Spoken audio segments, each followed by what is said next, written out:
All righty, go ahead and get the work session started.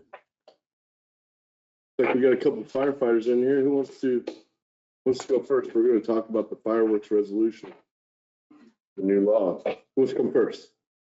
Come on in. Jeremy Stuck, Assistant Fire Chief, City of Abilene. The City of Abilene, as you're aware, has their own policy on fireworks as far as when they can be discharged and when they can be sold. The standpoint that the city has taken on this is we're going to allow our commission to decide what changes they want to make to their rules. The only thing we're hearing, at least at the local level, and the conversations we're having is maybe extending to add July 5th to the day of discharge. But again, it's all going to be commission driven as far as what they want the new ordinance to say. We're not looking to go back towards June 20th. You know, the new law says that they can start selling out on June 20th. They extended to 18 days now is what the new law says.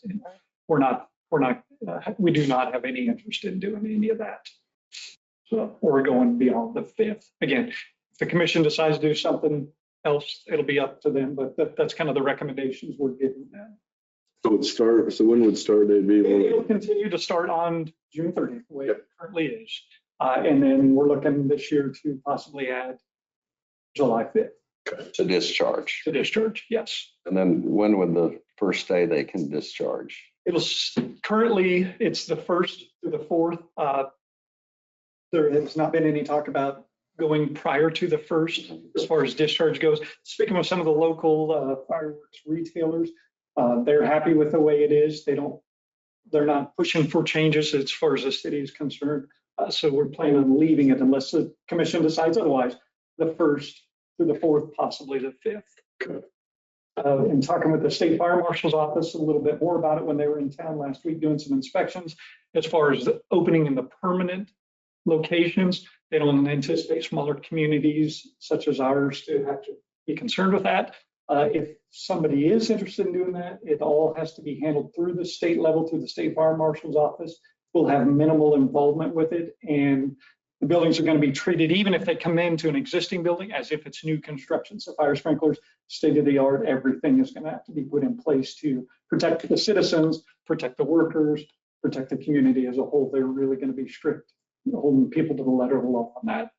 So I saw the law pass. One that came to my mind was, I think it's Sparky's Fireworks out of Solomon. He does have a permanent location. So I wondered if he was just going to make the switch and do it. he'll have to comply with all the current standards that the state puts in place. If he does. If he does, yes. And I could not tell you what they all are off the top of my head. No worries. So, because the state will, they'll have to submit all the plans through the state, and the state will approve them and give the recommendations as far as any changes that they have to make for compliance. Cool. Okay. Do you have any questions as far as the city is concerned? Do you have any concerns about if we do get a year-round fireworks stand?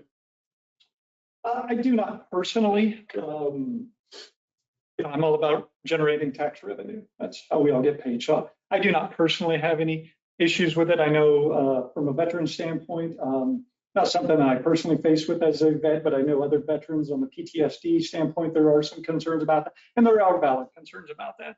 And then I don't downplay any of that. So that would be my only concern, would be some of the veterans from a PTSD standpoint. But other than that, no. But you would still recommend only this one time period a year being allowed to discharge fireworks? Yes. Okay. We have in the past made some exceptions for New Year's Eve. That was going to be my next question. For Celebration of Life, but they're a case-by-case basis that has to go before the commission Special permit. to get approval. Yes. Super Bowl win or? No. That just happens. No, that just happens. And that's sort of the way New Year's Eve is too. Very rarely do we get a request for those, but when we do, again, it's all commission approved, goes to the fire chief. We look at what the circumstances are, where they're going to do it. We go inspect the site, make sure any kind of hazards are removed, and it has to go before the commission for the final approval. That's been going on for a while. That we've been. Yes, that's been the process for a long time. And I think on this, since there's consideration to add the Saturday on there, it's easier for citizens if it's kind of uniform with cities and counties, and yet I realize there could be some variances for some areas if they opted out or So I mean, we aren't trying to intrude on that, but it's helpful for everyone to know the discussion we're having. So if they want to have some considerations, Right. this is, they're aware of what's going on, part of the conversation. And again, the interest was not to extend the sale then because the 4th has been normally when they're all put on the last bit of, they're putting the fireworks on sale. They're trying to get rid of them to be able to close down shop. So one more day of discharging versus more days of sales doesn't benefit the retail side of it whatsoever, in their opinion. And they're the ones that are doing it. We're just kind of guiding the commission on it. But I think there's some families that just, or individuals, they have a certain amount they're going to spend. Absolutely. And then at a certain point, even though the fireworks are gone, they've already expended what they're going to spend. So, Yes. They're kind of expensive. Okay. Thank you. I only spoke a little informally before the meeting, but Paul Frederick, Dickinson County Fire District 1. The only thing I would say, and like Jeremy said, is speaking with retailers from Chapman, probably their largest one over there that also has a stand here in Abilene. He doesn't want the extended sales days. It's that time of the year, it's hot, and they like that definite window. But as far as the discharge of them, and like I said, it's the county regulations are only as good as how honest the people are. Right. And like I said, in my fire district, I've known over the years several families that always get their permit faithfully, but the rest of them, I'll guarantee you, never call up here to get their, and it doesn't cost them. The only thing, if any changing in regulations that I would recommend to the county commissioners is for us out in the county, if we are in burn ban weather, that if that particular fire district is in a burn ban, that negates all discharge of fireworks. We have had that where kids like to get the Roman candles and drive by each other in the cars and shoot them at the cars and set stubble on fire or uncut wheat, depending on how late we are on the harvest this year. But that's the only thing I would recommend. Any changes as far as your county resolution on this, that is if any particular fire jurisdiction in the county is under a burn ban, then that also excludes discharge of fireworks. So it does say if the governor of Kansas has issued a statewide burning ban or the fire chief or the department or district for which the facility is located has designated their restricted burning, there's no sale or discharge of fireworks during the time frame specified in that resolution, ban, or order. So that was the one that was done in March of 2016. But other than that, we're in such a restrictive society today. Sometimes we really need to let these people have some fun. Besides that, I like blowing things up. But it needs to be done in a safe and safety conscious manner. And that's the biggest thing is, and the only thing that would be nice, I know it goes through the county clerk's office on this, but if we make sure that dispatch has that list. Yes. And then that way it's they can pass that information down to us, because when you close for the holiday weekend, then it's nice to have that available that we can call in and say, hey, did this person have the permits? So. And I think you send that down to dispatch. And I think we could probably make an announcement that if they read it, saying, hey, please get your firework permit if you need it, so we know where you're at. We can get the firefighters on board and they know what's going on. Our worst hazard, probably in the last 2 decades, hasn't been the discharge of it, it's improper disposition or disposal of the spent fireworks. And you were out south there last 4th, and heavy damage to that house because they put it up against the house. Briefly, could you maybe give some suggestions on how they should dispose of the spent fireworks? In water. Let's just say that for the record, if you Well, will. there's Jeremy Stuck, Assistant Fire Chief, City of Abilene. Last 2 years in a row, we've had structure fires due to improperly disposed of fireworks. This past year, it was out in the county. It was actually District 2's area that we went to and assisted them. And then the year before, it was in the City of Abilene. Both times, fireworks had been shot off, placed in a plastic trash can, up against the side of the house. Everybody goes to bed. They're smoldering. They've got embers that are still burning down inside those cardboard tubes that you don't see, you don't think about. Everybody's tired because you've been out all day having a good time. Throw them in the trash can, pull them up against the side of the house. They don't put any water on them. And an hour or two later, your house is on fire. And it did pretty significant damages 2 years in a row now to houses. The year before, it was a storm rolling in on the 4th of July. So everybody was literally discharging. They're trying to get the ones done in town. Everybody's trying to do theirs at home before that storm rolled in. And so I understand you quick throw them in the trash, get inside before you get pounded with rain. But to answer your question with a long-winded answer, let them down. Garden hose, have a garden hose out there. We always suggest that anyway, anytime you're burning in the city of Abilene, in the county, have a garden hose handy. So if you do start a grass fire, you can put it out immediately before it gets out of control. But then use that to wet down your fireworks. Don't throw them in your trash can immediately. I would keep them away from the house. Go pick them up the next morning. Set them in your yard. Don't pick them up that night and throw them in a plastic trash can. Leave them out in the yard. Pick them up the next morning. Don't leave them in the street because they're. Maybe if you're going to maybe a metal bin, I don't know, because I know with shop rags, oil shop rags, you put them in a metal bin. It's gonna catch fire. You don't want that fire spreading. Right, but how many people have metal trash? Yeah, I know. I just throwing it out there. If you got a metal bin, maybe do that. You have a metal trash can, you have a metal bin, sure, absolutely. So that's But an all of your trash companies are providing plastic cans, Sure. so most people aren't gonna have those Probably. nowadays. Good point. But yeah, and that's a good suggestion, absolutely. But soak them down really well. We do fireworks at Christmas time in downtown Abilene for this Santa Claus and the Maryland's Christmas tree. And that's what we do is we follow them over before they put them in the dumpster. We soak them down good with a fire truck, make sure there's nothing smoldering. They throw them in the dumpster and leave. And knock on wood, everything's gone well for the last several years, but soaking them down is the best bet. Perfect. Thank you. You're welcome. Nick Santos, City of Chapman. I talked with our city council members. We have our own ordinance for fireworks. They're going to stick with what we have, which currently is July 1st through the 4th, unless the 4th falls on a Friday, and then they allow the 5th as a day to set up. Sales is the same way. We have 2 vendors that set up in town, and they're allowed to sell during those days as well. The only issues we've had, 2 years ago, we had a small structure fire from the same thing. The kids actually threw the spent fireworks in Dad's used motor oil that was by the back stove. So, we went around, did a little bit of education with, on social media with, wetting them down using a bucket. At our house, we use a 5-gallon bucket full of water, toss them in there. That way they're wet down. So, but council hasn't brought up doing any changes or anything. So we're probably just going to hold with what we have. Our biggest issue is people setting them off in the street because they feel that that's, a lot of our residents don't have much of a front yard.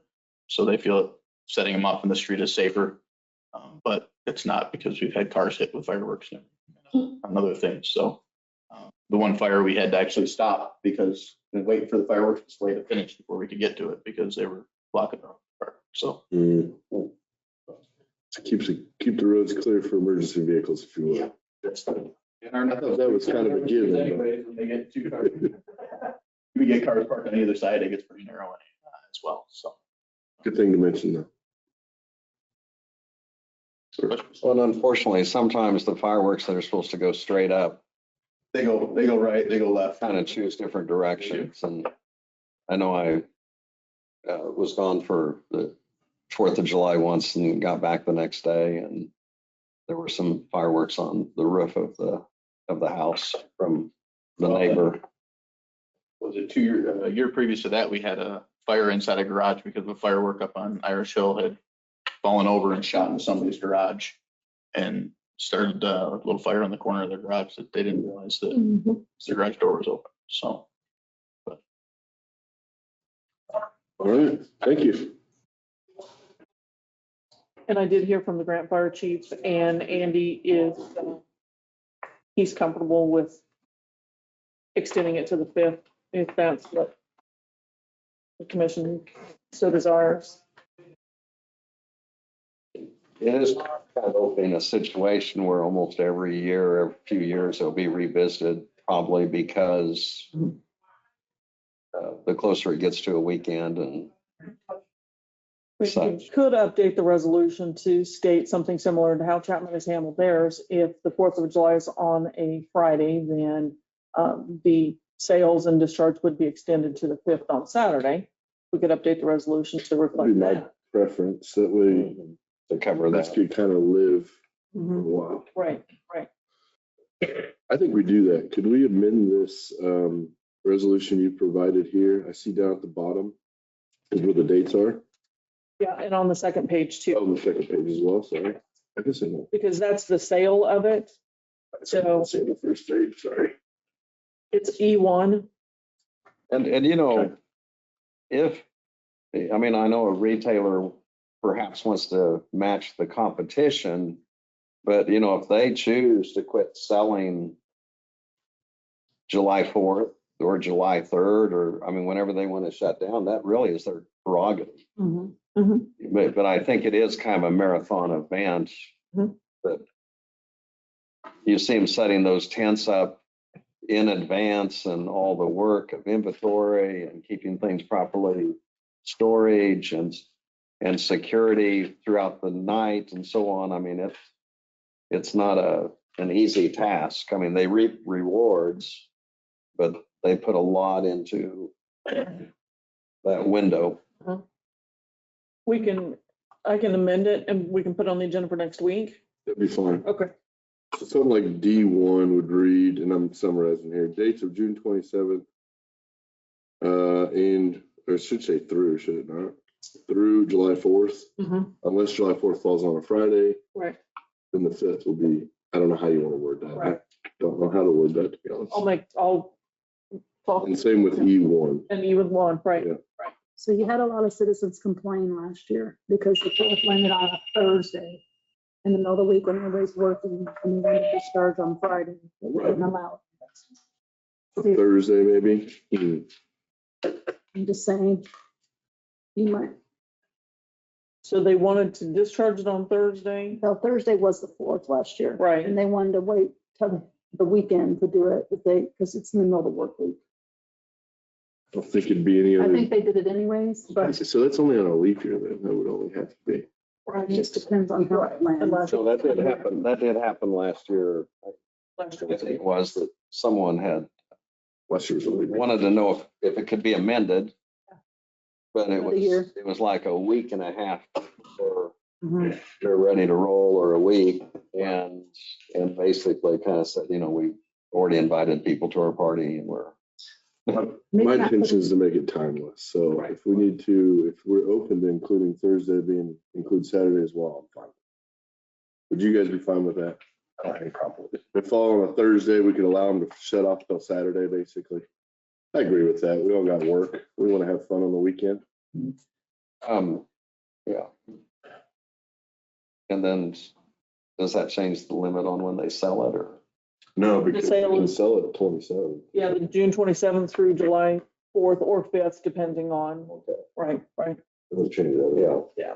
So the discharge would be either the 4th, if the 4th is on a Thursday or a Friday, they could start discharging then, and the sale would be through June 27th through the 5th of each year if it's on a Friday. Again, so we're on that language then. So we probably on public comment or at some point need to go ahead and announce it. That way people still know that it's being discussed and going to be up. I figured next week, there should be a public comment as well, Can do, or announcement, I should say. right, and it'll be a resolution on the agenda. The only part I was gonna ask about, just since we're on the discussion, was actually the permit side of it. I thought since Paul was in here, you may be able to touch on that a little bit. I wasn't with the county when we put that in 2016, so I was just gonna kind of ask what his thoughts were, if it's beneficial to have the permits or meeting within these guidelines that we're setting. Does that allow them to actually, does that provide a map of some sort that you're able to respond faster? Is there a need for? No, and I don't want to try to put anything else on the distance, Right, but it would be nice if it was done like our burn permits. true. Because when they enter a burn permit, we get the email, Mhm. so we know throughout the day where our burns are at, things like that. So, there again, without Mhm. not Let me one see. director in here being able to defend herself for extra work. Let me see what that would look like Yeah. and what it would take. Or see if there's another method. I mean, maybe the I think clerk, Marcus was going at it from, do we need them? Is Is this an Well, it unnecessary would be, function? I like it just for like the control burns, just for the fact that we know where they're at. Yes. And I'm sorry, we know who our people doing control burns are that will be out. Right. It's just like, I know we have people that will be shooting fireworks, that we're probably gonna be end up on their property putting the fire. Yes. Yeah. It would make the data more available to the emergency response. is the other part. Good to do it, but we need to use the data a little better.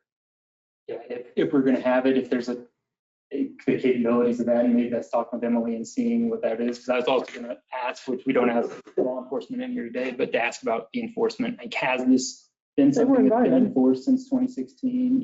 Is that something that, I think these guys could probably answer. I think the issue is if someone does something random, Yeah. it happens and then it's over with. So by the time they get there,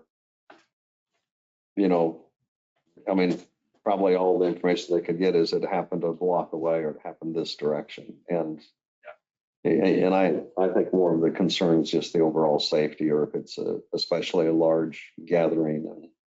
And so I just want to make sure, as we're going through the budget, I'm working with all the departments and talking about extra services and things that we're layering on. These are just, it doesn't take a lot of time, but I know they call the clerk's office and sign up for the permits. And so I just wanted to make sure it's something that is adding value. And so Because like you mentioned, if it is, he has 6 people that do it, but are the other 25 not? So what's the value there? Right.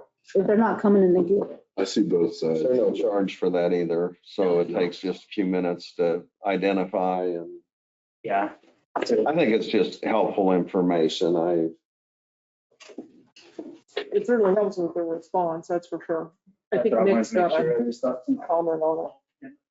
So I can speak to City of Canton last year, but we had a couple incidences where we had calls for fireworks complaints. We went and, usually there were law enforcement as well there.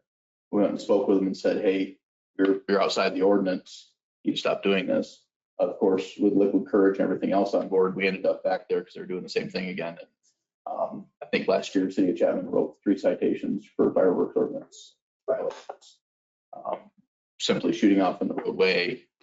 So they moved to the alley, explained to them, they're shooting up in the alley and that kind of stuff. So I can tell you for City of Chapman, yeah, we've issued citations on it. I can't speak to what the sheriff's deputies are. Yeah, and Jerry and Vaughn, neither one of them responded when I sent the email, so I'm not sure. I can follow up with them as to what's going on in the county, so. Yeah, permits are only issued to county, not city residents. Let me ask you this, if we didn't do the permits anymore, is that gonna change anything? So why don't we just maybe consider getting rid of them? It's a thing we don't need to do. If we're not really utilizing them, why do it? Here's what I'm saying. Let's just be honest. Everyone's gonna light up fireworks, and most 90, you said it, 98% of them ain't gonna have a permit. So why even have it?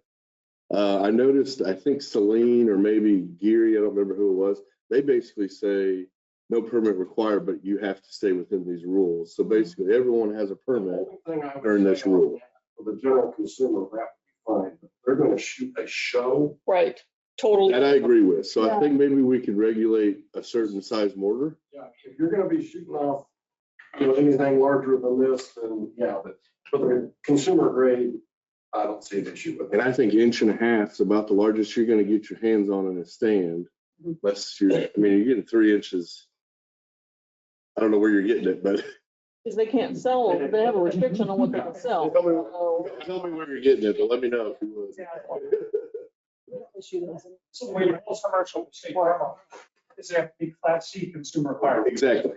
So anything above. But that point, Class we have B regulation. consumer, the state already regulates what they can and can't. And that's kind of where I'm going with this. I don't feel like we need to be, I don't think permits are doing much for us. That's what I'm getting at. And I do have a dog in the fight. I live in the county. So what your decision affects me as a county resident when I can't and cannot discharge myself. I Yeah, do have a dog in the fight. sure. So I will go through this and take out probably D2 through D6 that pertains to the permits. And I think the way it is we're permitting the county to do this on these dates. Correct. Everyone has a permit to do it on these dates, so long as you follow these rules. Mhm. If we need to put some stuff in there about the roads being clear, let's do that. And if you can think of anything else we can add, I just want to make sure, that we got to make sure the regulations tighten then if we're not going to do permits, I think is probably how we'll do it. So maybe 5-1 is not the best time to put it on quite yet. Probably Maybe not. We need a little bit more time to work on it. Yeah. We've got time. I think so too. Yep. Make it easy on everybody. So especially your smaller communities, down south that don't have ordinances, Right. keeping the roadways clear. And Right. I'm just, like, hoping with, just smaller communities that could be setting off fireworks in the middle of the road that could cause an issue. Yeah, and I think we just put that in our regulation about, these are some of the things you have to do if you're gonna do it. Mhm. Okay, let's work on that, and then when we get that put together, we might call you guys back in to Mhm. make sure you like it. Yep. Are you okay? So they get a copy of it as well. Thank you, guys. And this is like a lot of things. If some of the changes we've made create an unforeseen problem, we can always revisit it next year. Mhm. But I think this would be workable and practical. And I am concerned when you mentioned the PTSD part. I don't know, Glenna, is that, how do people, they just kind of stay inside and, It's Hands down. leave the area. other than it's all over? They have, if they're getting treatment, their skills they use. And Glenna's with Central Kansas Mental Health, so that's why. Yeah, no, I directed that understood. to her, just to, should have more of an awareness of She would do some of that situation. There is the other concern that we don't often address, and that is animals. As well, to think about out in the county. Mhm. And dates and that kind of stuff. it. Just something to keep in the back of your mind. We do discuss that, and that's important, but the other side of that coin is animals. Mhm. And the fireworks stand sell medication you can give your cats and dogs, but about your horses and that kind of stuff. Just think of big picture. We gotta be safe, but I want everyone to celebrate the beginning of our country too. That's the one time of year I feel like we all get to come together, forget about everything and blow some fireworks out. So, okay, I think we have a good direction. Commissioners, do you have anything else to know? I'm good. Thank you, gentlemen. Thank you. Oh, do we have anything else to talk about? Other than John's update, no, Okay. unless there's something else you wanted to bring up. Nope, I didn't see John's update there. It's the Hello, John. I thought he was here for the fireworks. You probably get called out for something. You get involved with that indirectly, don't you, or? Gets on the back end. I feel like. Yeah. If we're needed, then it's not a good day. You want somebody to take fire marshals? I got it, what you sent. Okay. Thank you very much. And that's what I sent to them too, so.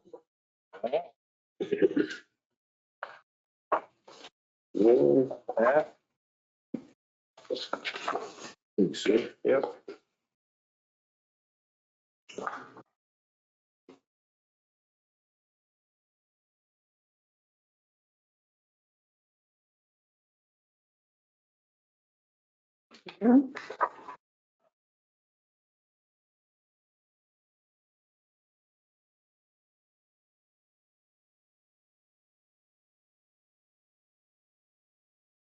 All right. Started. What I gave you was kind of an annual, I mentioned that before when I was here, that we talked about last year, and got things kind of finalized with that. That first one, that one page, I know it looks a little new compared to the other one that I gave you with the EMS, but that's County Health Department on what we had last year as far as our WIC caseload. And as you know, right now we're kind of stumbling along. We don't have that. That was the position Gene Dietrich filled, and we have not yet got that filled. We did have one that we interviewed the other day, but we're still looking. And we're looking for foot care as well. Current foot care person is trying to wind down and probably not going to continue with. She will continue until we find somebody, but wants to give that up. So with this report kind of goes over last year, 1,469 vaccinations were provided. Obviously, that's down from a couple of years ago when we were doing COVID vaccines, which that's a good thing. And foot care services, we had 451 that we provided foot care to.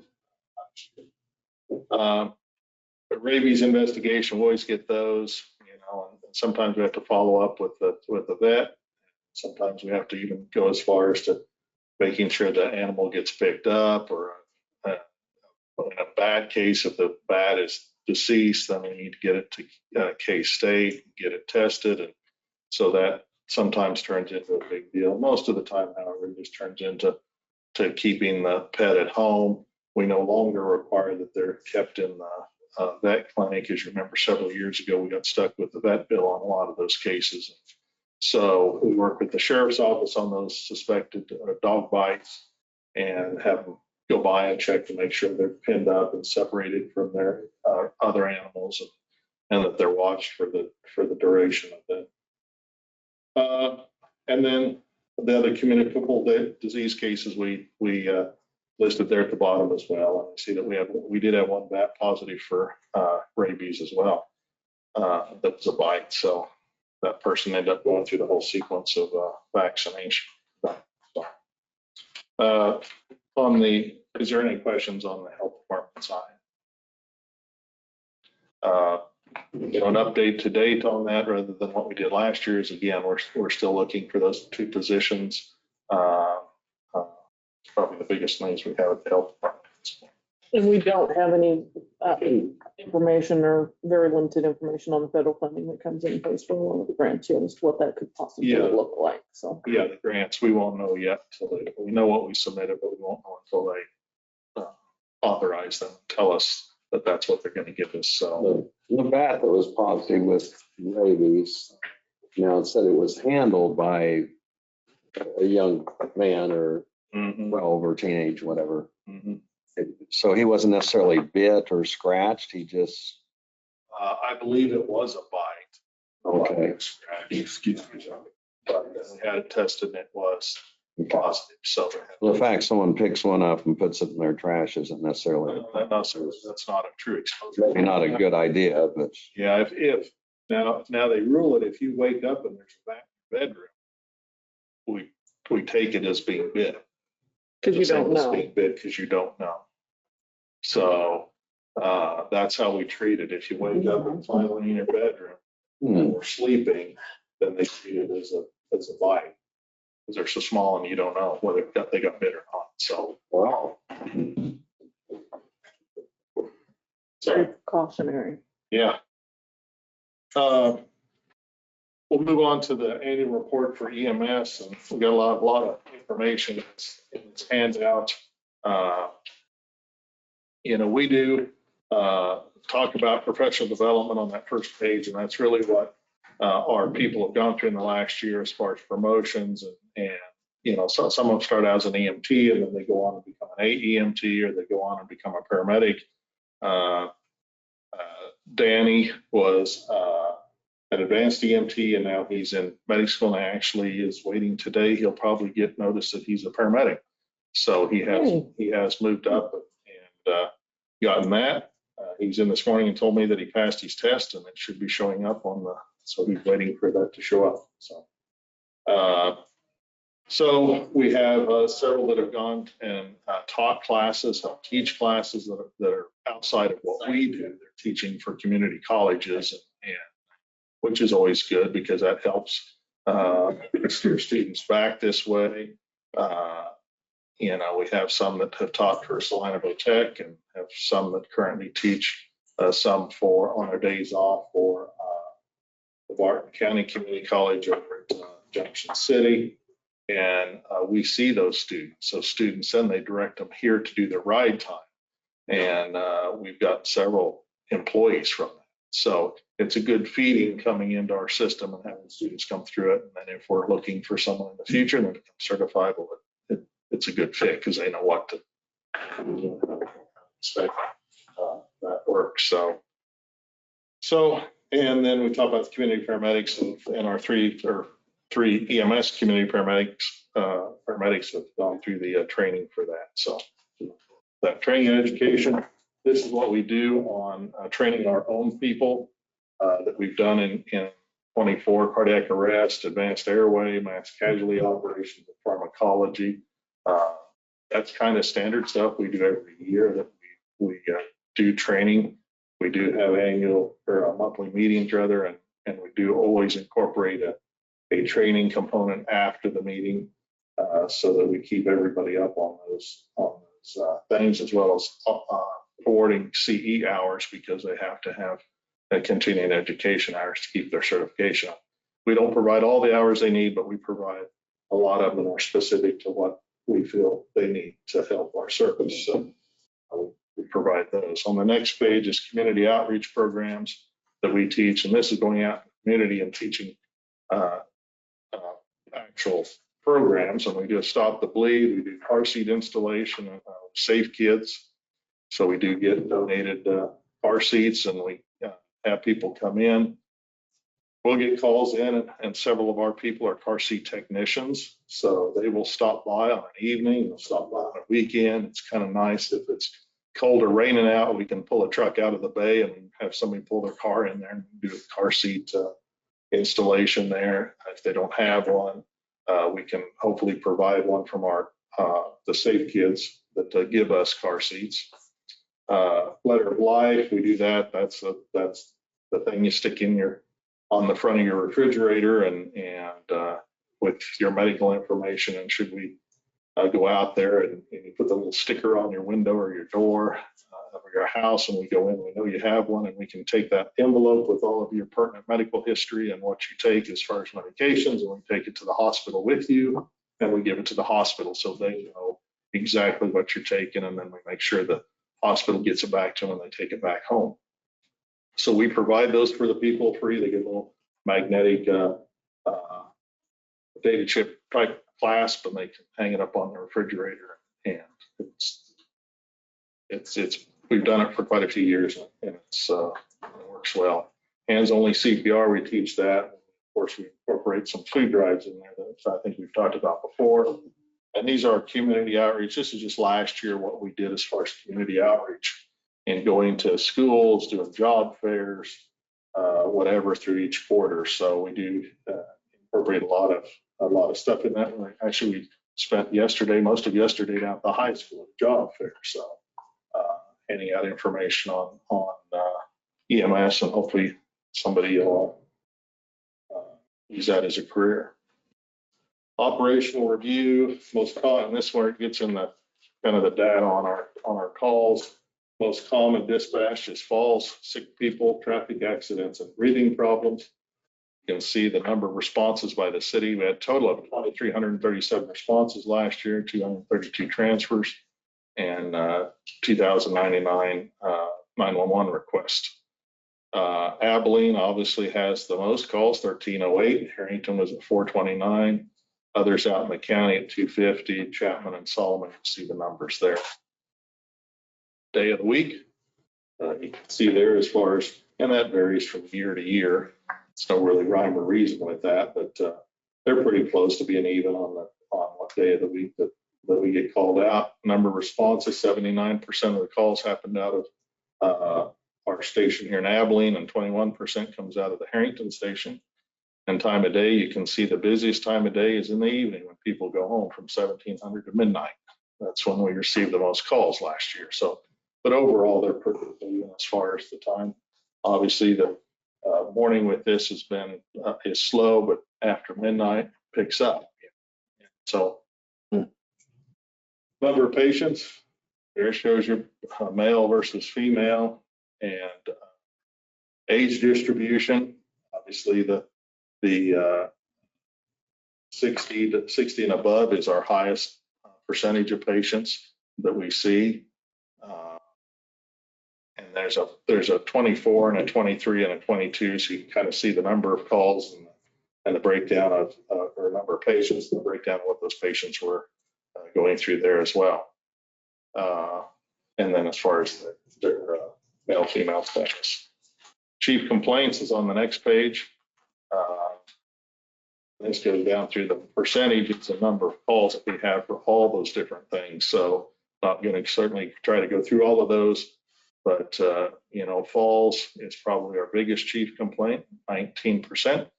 And I can tell you, we have a state report, a Zoom call with the state every month, and that is what it is on a statewide basis as well. So because they can pick up all of our data as well. So falls seem to be the thing which causes maintenance. So transport and hospital destinations. This kind of gets important when we start looking at effects of Harrington Hospital closing and where we take patients. The single patient incidence is 1,986, no patients, and we do go out on no patients. Get called out on a car wreck and they just call us and we go out there. Nobody's needing assistance. 247 of those multiple patient incidents. We had 82 of those. Most of the patients out of Station 1 come to Memorial. And then Salina Regional Health Center is where we I took 138 patients. Flint Hills, that's Stormont Vale at Junction City is where the others went. And you can see down between Station 1 and Station 2 where we took those patients as well. So, and I think I mentioned it to you before in looking at Harrington Hospital not being there anymore, and told you, I think in the past that we do see the most of those patients going to Junction City as their choice as far as patients we transport. Then they come to Memorial and then they go to Morris County. So that's where they go. I know that I think you say we took 15 out of Harrington to Marion. And then we took two to Hillsborough. So I don't know how that'll affect with their hospital if they get their emergency hospital down there. I think the people that own the hospital Hillsborough, and they thought it would be a good thing if they need to be transferred to transfer them to Hillsborough. But that's quite a distance for us to do that. And we'd probably end up in the patient paying extra money because it's not the closest facility. So, but anyhow, so we don't take a lot of patients to Hillsborough. How often does your early assessment dictate that they just need to go to a certain hospital because that's where? It depends on the patient, but how quickly you can pick up on something that is above and beyond what the closest facility is. I can tell you, like in Abilene here, or really anywhere, doesn't have to be in Abilene, but vicinity, if we go out on somebody and they're it was obviously, I talked before about having a heart attack or chest pain, we can hook them up to our monitor. And if we interpret it, say, yeah, this person's got a STEMI, we'll call it STEMI, or an active heart attack happening, we can push the button from inside their house and they'll shoot that 12 lead to Salina to the ER. And the doctor there will read it and say, yeah, they've got a STEMI. And we'll bypass the hospital here and go straight to Salina. And when we get to Salina, they will have the cath lab opened up and we don't even stop in the ER. We take them straight to cath lab and put them over on the cath table, and the doctor's there and the nurses are there and they're ready to do their thing. So, that's the only place that we can do that. It used to be Manhattan used to have those services and they don't anymore. But we'll bypass here to do that. And we'll also bypass here if it's an obvious fracture. It's an obvious hip fracture because they don't do hip fractures here.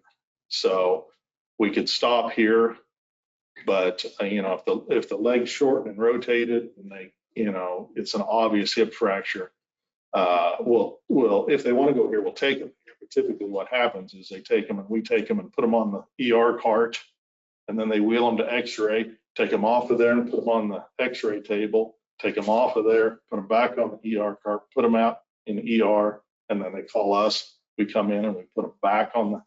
So that's not real. I mean, it's a lot for knowing Extra steps that aren't extra needed. steps. And I can tell you, if it's your hip and they move you around that much with a broken hip, you're probably not enjoying it. So it's better to take you straight to where they can fix the hip, because they're not going to fix a broken hip here. So, when you get another ER charge, you get a lot of different charges associated with that. So if it's something that we don't really know, whether it's fractured or not. You know, we'll take them here and they'll do an x-ray, an arm or something like that that's really not bad, you know, sticking out of the skin or something like that they won't do here.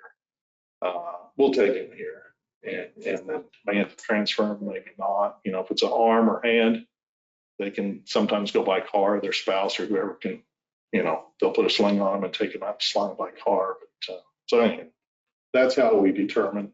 We can usually determine, you know, if there's something serious now, and in Harrington, may be a different thing. If they get that hospital up and going, it's kind of like an emergency room. They can only keep the patient for 12 hours or 24 hours tops, and then they either have to discharge them or send them, transfer them to some other place. It's going to be a little talking to them if it happens and seeing, you know, and our people down there saying, okay, is this person, if we take them up there, are we just going to turn around and go back and get them versus bypass and go on to a hospital, a bigger hospital. So that's what we'll just have to deal with when it comes about. So I don't know, Lynn, did that answer your question? Yes. All right, interfacility transfers. You can see here that where most of them go to Salina, Stormontville, main campus, that would be in Topeka. We take 25 to Wesley every year, 23 over to Manhattan. And we took last year to Via Christi in Wichita. And then you can see scattered the rest of the places that we took patients. So down to single digits in some. So, and then comparison, that's kind of the transfers we took comparing, and you see there Harrington drops off for year 24 and 25, obviously, in our hospital first. Reference 1, that's when we move. And I think I've explained this to you before. If Harrington ambulance goes out, we automatically take one of our ambulances and head towards that direction. Typically, if it sounds like a call that's going to end up at the transport, then we'll take the ambulance all the way to Harrington from here, because we know that they'll be going at least 25 miles away and out of the county. So we take one to Harrington. So that's how those are the times that happens. So really, every time Harrington goes out, we move a truck that direction. So average duration spent, reference 1. You can see the first quarter, second quarter, third and fourth quarter there. Station 1 and Station 2, they do the same thing. If we have our trucks are out up here, they move a truck to Navarre. They don't come all the way to Harrington, but they'll move the Harrington truck to Navarre, which is not totally the center of the county, but it's a wide spot in the road where we can pull off and spend some minutes sitting there, just trying to be more centrally located if we have another call come in. So. There's a place at the community center there that we can park and have access to. Yeah, or you'll see us sitting at if it's going to be short time, a lot of times they'll sit at the co-op there, pulled off. The city was gracious enough to give us a key and have access to the city building in Navarre, so we can go in there if it's going to be long term. The thing with going at the co-op is if they need to use the restroom in the middle of the night, obviously. Then that gives them a place to go do that. So status 1 and 0. Status 1 and 0 would be when we have one truck in the county, and I think I talked to you about that. If we have one truck in the county, the other trucks are on a call or out of the county on a call, then we have one truck and it's sitting in Navarre. Total amount of times EMS went status 1 last year was 300. Total times that we were status 0 was 34. That means every truck we got are out on call. So if another call would come in, we don't have a truck to go. So there would be a delay in getting somebody there. We'd either have to, if it was going to be a while before we could break another truck free from a call, we'd have to utilize one of our neighbors, depending on where the call was at, to come and help us. Which we have a good relationship with Salina, and good relationship with Clay County and Geary County and Marion as well. So they will come in and help us. So that's kind of the breakdown with that. And you can see by the quarters down there, status 1, an hour and 14 minutes on the average. 47 minutes, we were status 0. The longest was the second quarter. Third quarter, there was 51 minutes where we were status 0. That gets kind of scary when we're that way. I think that our plan is when the community paramedicine gets up and going, that'll be a supervisor in that vehicle. And at least Monday through Friday from 8 to 5, that person can take that vehicle and go out and first respond until we can get a truck there, which will be we're going to put EMS equipment in there so they can help at least. So we'll have somebody trained, and it'll be a paramedic and somebody trained that can assist with that until we get a truck there. So, we'll do the best we can with that. But that's the hopes that we can do that. And like I mentioned before, it doesn't happen often enough that nor do I wanted to, that we have to get to the point of putting another truck on staff. I just don't think we're there. But if we have that other person who can go out and assist until we free a truck up, that's going to be the best we can do at this point. Not the best we can do, but The volunteer EMTs would show up as well, wouldn't they, on an emergency call? you mean from the other, Like if they, from the other departments? yes, Yeah, the first like the fire responders, department. they may or they may not. I didn't know if they do every time. If it's or- in a valley It just here, yeah, depends. we're gonna have somebody, but But they're on another call or something. yeah, I guess what I'm thinking, is there ever a time where we couldn't have a responder respond? yes, And that's these 50-minute times? yeah. Yeah. It very well could. Have we had that happen? Not had anybody there? Yeah, Yeah, I'm sure it doesn't happen doesn't often. happen often, but it does. Or at least somebody on the way, because obviously Abilene has a full-time fire department, and Vinnie down at Harrington has somebody, and we've used them at Harrington before until we got a truck down there. We've had calls in Harrington where we transported one out, boom, another one came in.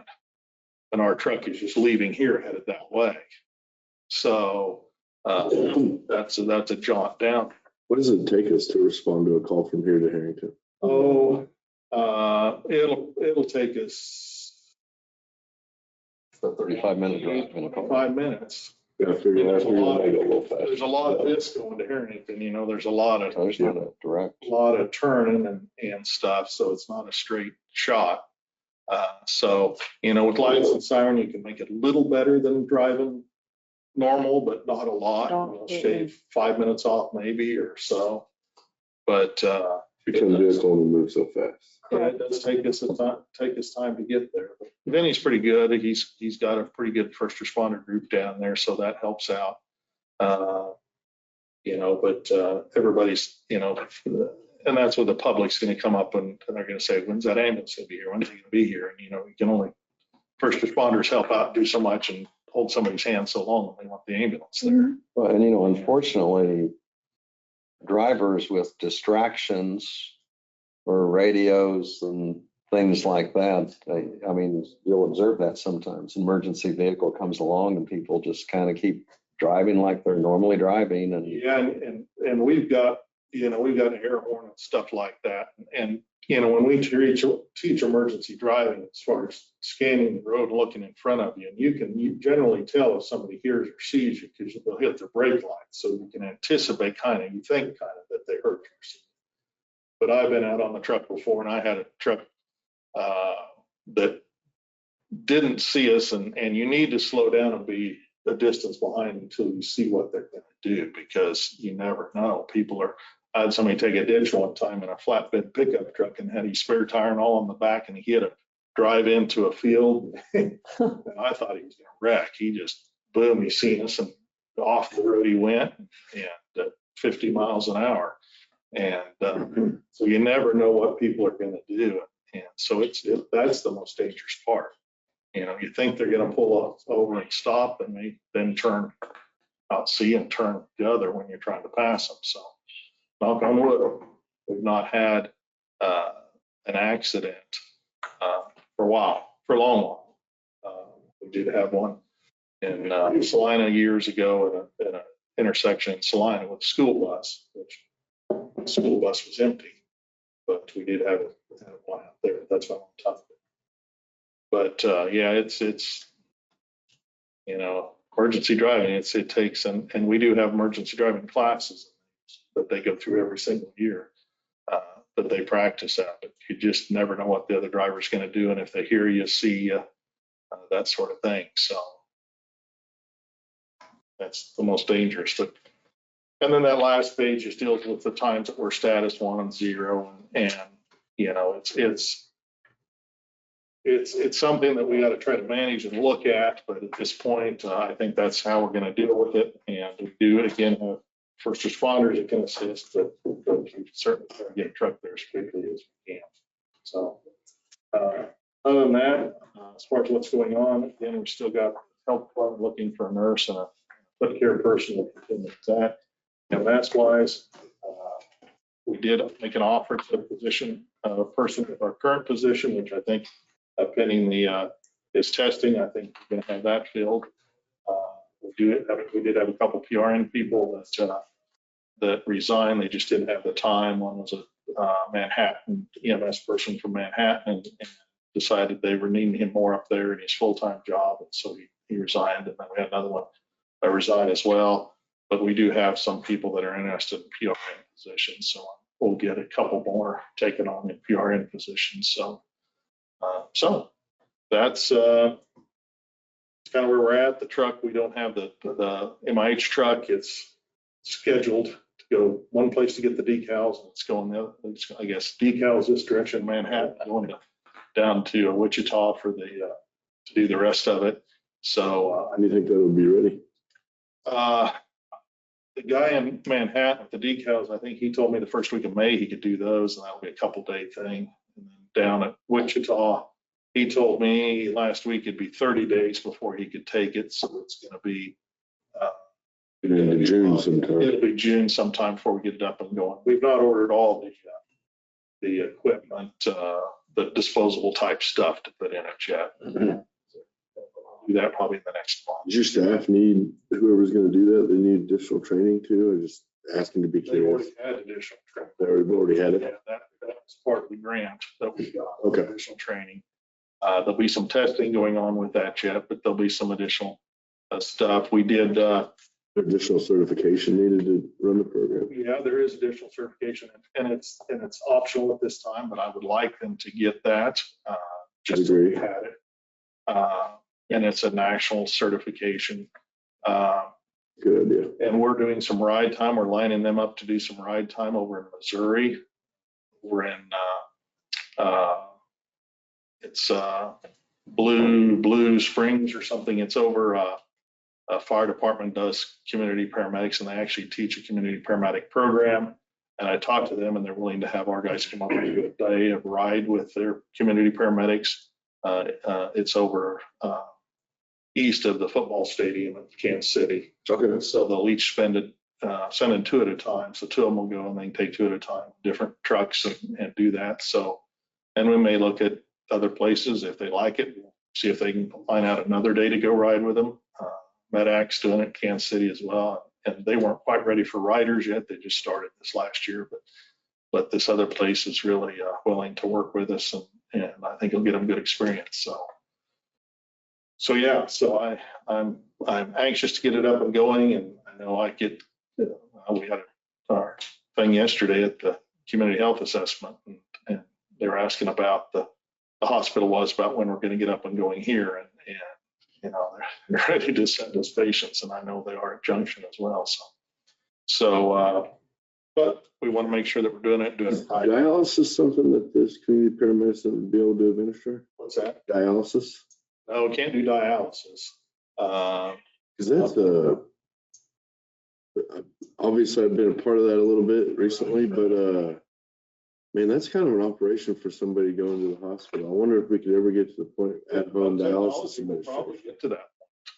It doesn't seem super, I mean, I know it's complicated, don't get me wrong, but the machine The machine seems itself. doable. You can get your own machines. Yeah, I've seen that but too. People aren't comfortable with that sometimes Yeah, because there's a lot of involvement. And but I think it used to be you'd go to It's a Wichita. big advantage of I doing talked that to you home about dialysis. infusions before, and if somebody simply has to go to the hospital and sit there and get an infusion or bag, Right. we can do that. We'll have the little pump. Ours is tiny little pump, but we can hook the fluid through that, run it through and sit there for however long it takes to run in and then unhook them. And that saves them a trip to the hospital. Who wants to pay the hospital to sit in their little dark room for an hour and you can sit at home and get it infused and watch Price is Right, sitting in your recliner. So. I was just curious. I didn't know dialysis was something they could Yeah, administer. we can't at this point.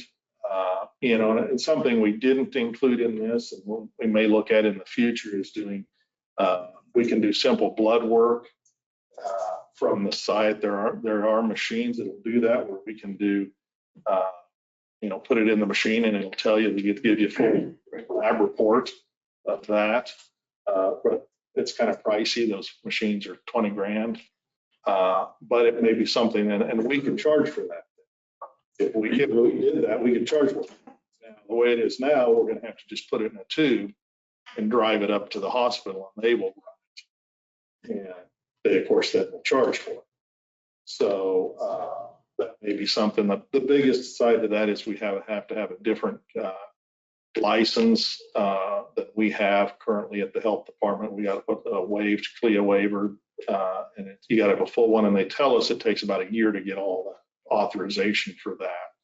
So the machine's costly and it's going to take some time to get it done. But I think in the future, that's something that we ought to look toward because it is some revenue that we're going to leave on the table that we could be getting for going out there. So would it be just, I'm asking questions here. I'm curious now. Sick person was, how many calls did you take? I don't see it, but I know it's one of your most called. yeah. Is that something that community paramedicine could start taking care of instead of sending an ambulance? Yeah. And something I think I spoke to before is if we would have it available, well, we're going to have it available during the day, but it could be on 24 hours.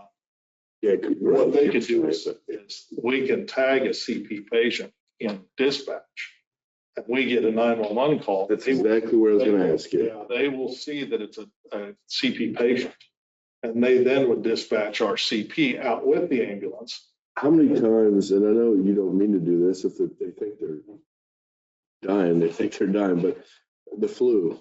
Yeah. How many people are we hauling to the hospital in an EMS vehicle because they got the flu? Probably quite a few, but You are absolutely right. That is a cost to the county at the end of the day, because I'm assuming that some of these folks probably don't have insurance and we're writing costs off. And it's not only our cost, but it's a cost to us as well as far as the hospital. Right. But our charge is small compared to what that person's going to, or the hospital's going to have to stop. Feed a lot. And I'm hoping maybe And community more, paramedicine you can know, help with that. I had the guys going through it and we can get stats on repeat on how many Right. times we hauled a certain patient this year and what for. Mhm. But with this, if the CP went out with the ambulance, they would get there, they know this person. And they would say, and talk to them and say, they just got excited or whatever and kind of talked them down. And then they could stay there with them. The ambulance go back in service and they wouldn't need It transport. sounds like we can flag CP patients and then maybe work that through dispatch a little bit too. Yeah, that's no problem. We can do that. We'll try to do that. Yeah. Perfect. Again, Some of we're it only- is through the EMD training that they've received. Okay. Yeah. So, and that's part of the requirement that Emily has and what we would require with our dispatchers. So, You see where I'm going with it. Yeah, Makes sense. and that's our goal is we will, if they're flagged as a CP patient, dispatch will see that and we'll send our CP out with them as well. And if they need to be transported, then obviously the ambulance is there and can do that. But if the CP that knows them, knows their condition, knows all about them and can sit and talk to them and say, I really don't think, I'll stay here with you, we'll do whatever, but we don't need transported. Maybe a couple ibuprofen would fix the job and they could. Yeah, we'll send the truck back and we'll save an ambulance call, or a beat ambulance call, and it'll save an ER visit, because sometimes those patients beat us home or beat us to the station. Time they get station cleaned up, this patient's already back home. They have an ambulance bill and they have an ER bill, so you're talking $3,000. For something that didn't need to That's be. how the federal government is looking at this, and I think it's going to go to the federal government. It's a cost savings on Medicare system and Medicaid system. And the fact that you reduce ambulance calls and you reduce ER visits, and the patient's happier because you will take care of them at home. Okay. So that's, Then eventually, I assume we're gonna obviously charge for services rendered too through CP, so it's not gonna that's what I be hope. I mean, it's, a money loss, I would hope. I don't know that we're gonna make money off of it. Well, I don't wanna make money. I think breaking even would be a good shoot. yeah, that's a goal. But It's I a mean, goal, we don't yeah. break even now on our EMS. Yeah, I know that. We'll take what they give us. They're talking, some places are doing it in states and they're looking at $160 an hour. Okay. Is what it would be. I talked to you about the treat place, that bill's going through too, Yeah. which will be a kind of the same thing. If it's a diabetic that we can treat, Mhm. and what we're trying to go for there is our base rate. So what we get for the base rate, not the mileage, but the base rate, and that's what they would pay us for a treat place. So if somebody needs glucose, we can give them glucose, we can start an IV and give them glucose through their vein if we need to. Unhook them and then they're fine, give them a sandwich, get them up, drinking and eating, they're fine, and then we sign off. This is gonna be a developing thing. Yes, Yeah. yes, yeah. Developing Yeah, program. so it's, yeah, you guys get to be the first rural county that's doing it in the state, or one of them. You get the D job.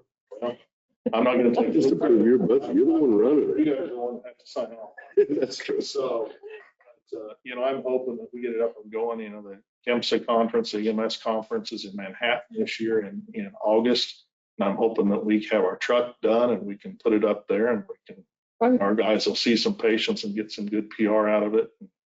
Maybe push other counties in the state to do the same thing. So yeah, I think it's a feather in everybody's hat for us to do it. And so I have faith you can unveil it. So I excited. wouldn't take it on it. I would make it successful. So.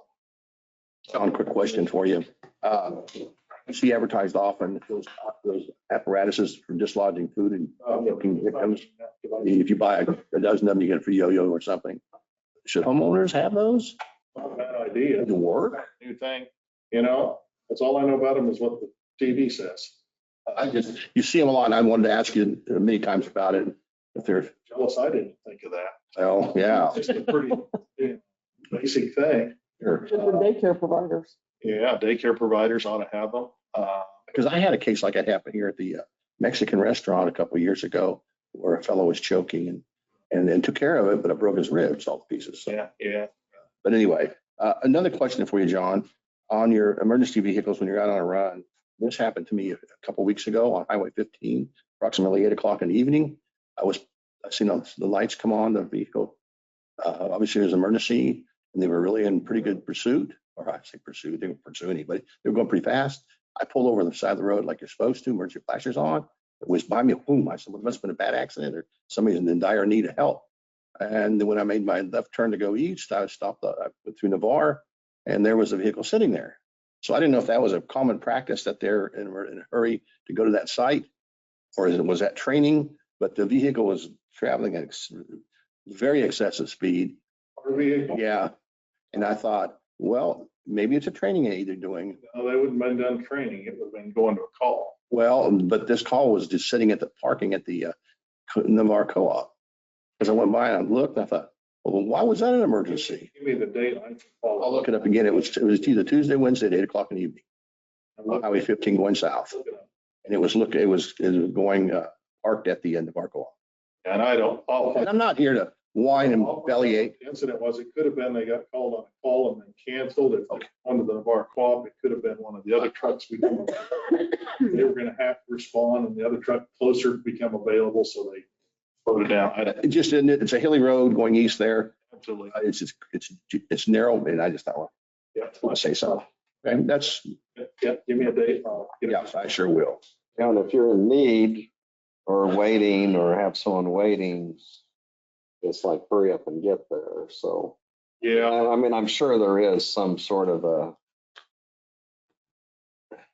governing type approach on how fast they can safely go. But then again, if you're waiting, you expect it. on the ambulance, they're self-limiting themselves, because, if you get, on a straight flat with not much wind, you can get maybe 80 miles an hour out of it, and that's all you'll get out of it. But that's fast enough. Yeah. Vibrating in that truck. In that truck, yeah. As fast as you're doing. So, But that's why you have the emergency Saying the running training. law enforcement go faster than Yeah, that. they go faster. They'll Of pass. course, they're on interstate and you never know what's going on either. Yeah, so. Yeah, so. Well, thank you though, anyway. Yeah, thanks a bunch. And if you got any questions, get that to me, Ron, and we'll. Yeah, I'm not here to get anybody in trouble, just. Well, congratulations to those on your staff on their achievements and so on. So please convey that to them because Well, Danny was in my office this morning saying, hey, I passed my test yesterday. It's had me look up on the state's website.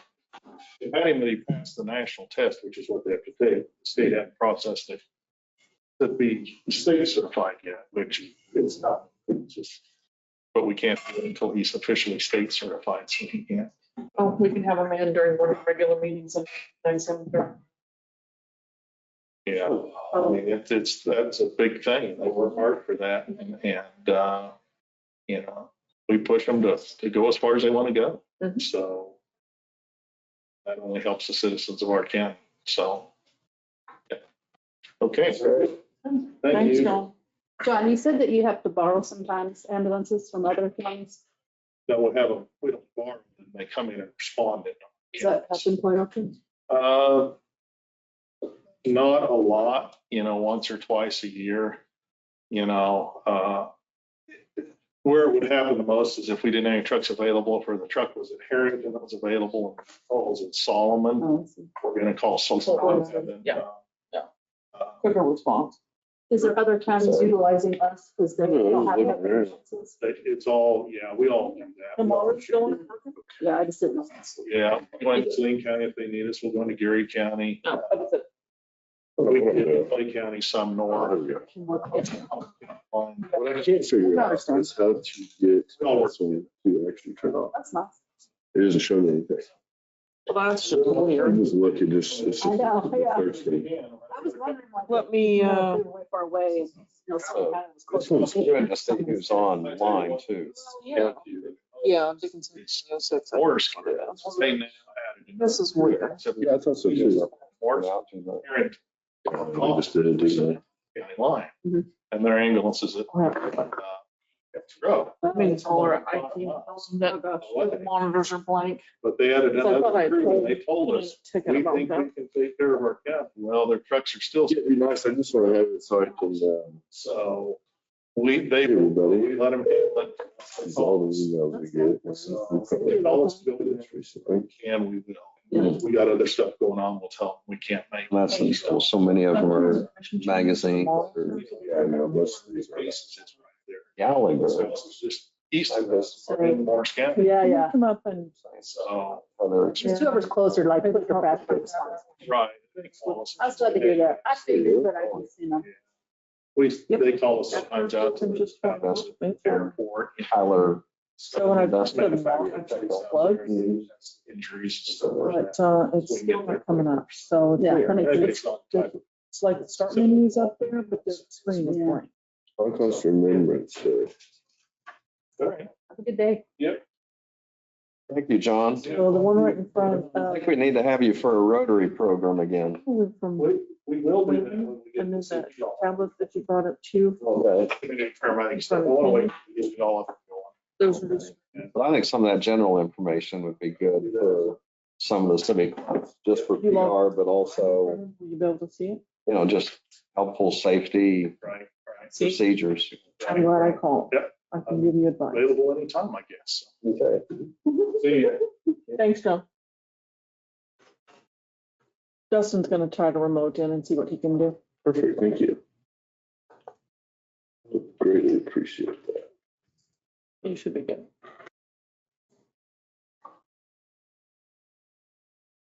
I just.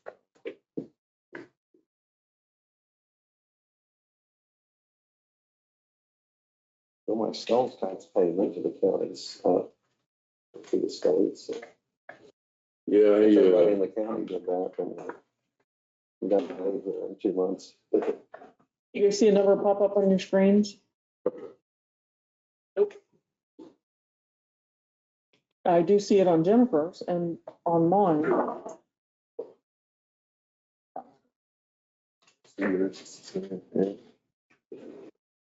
Never saw it at all.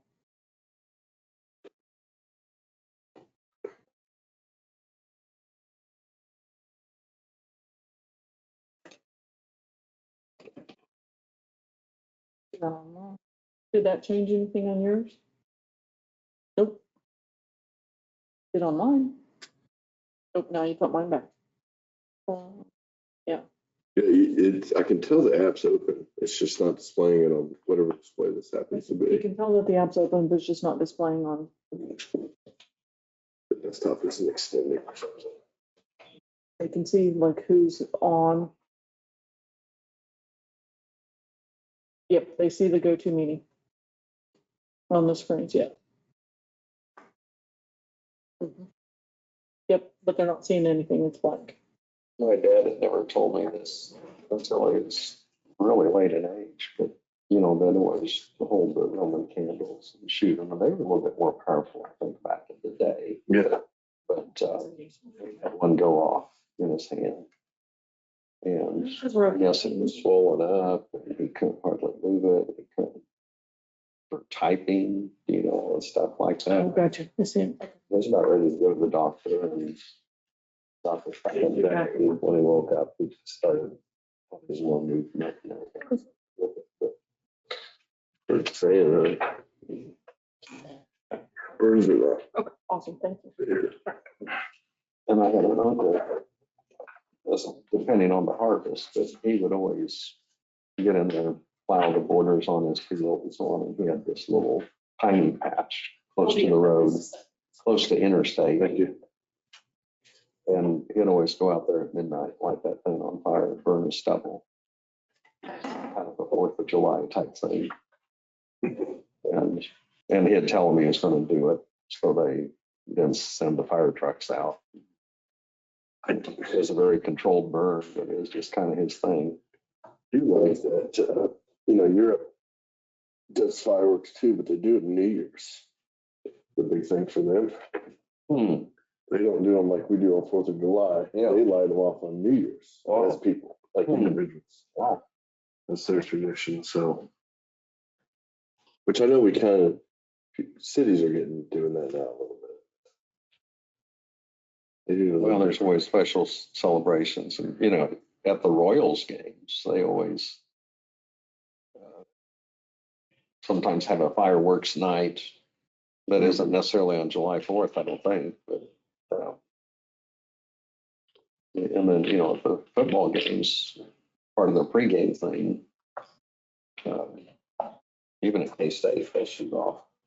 Yeah, no, it's like the extended display, isn't it? Yeah, that's what I tried to fix, but for some reason it didn't even show you guys as numbers. So.